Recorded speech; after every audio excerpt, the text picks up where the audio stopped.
Hi class, this week I will review Serendipity Tales by Elizabeth Jamieson Hodges.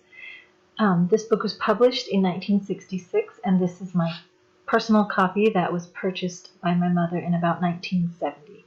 Serendip is the classical Persian name for Sri Lanka or Ceylon. I would classify this as traditional literature, folk tales. The author says that the stories come indirectly from Barabinaggio, whose translations were published in 1557, but claims they are neither translations nor adaptations, simply retellings in her own words.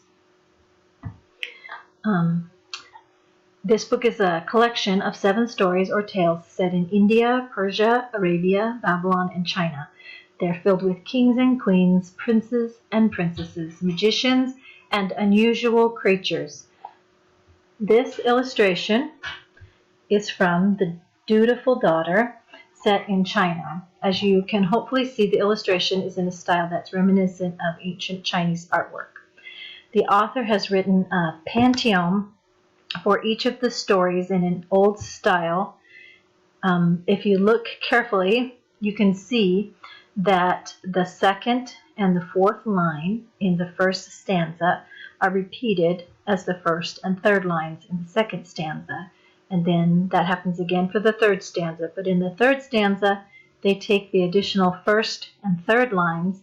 You can see the first line here, lo, Serendip has captured stars, becomes the last line. So it's a very special kind of traditional poetry. It's made up of 3 quatrains, and it kind of goes along with the whole theme of the work.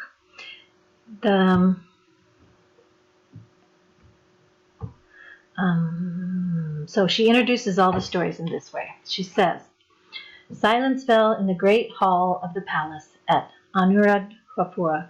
The oldest of the 3 princes of Serendip was about to relate a story for his father the king and members of the royal court.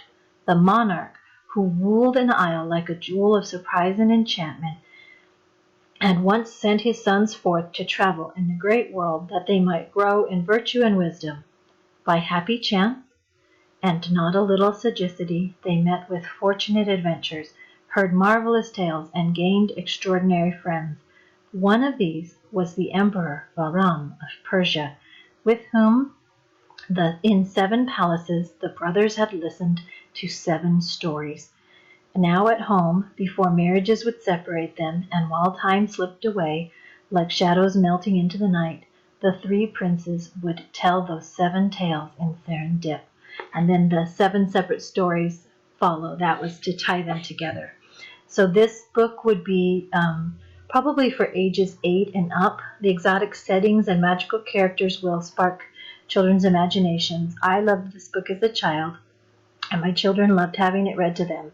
I have also loved rediscovering it as an adult. I hope you'll take the time to check it out and to have a new adventure.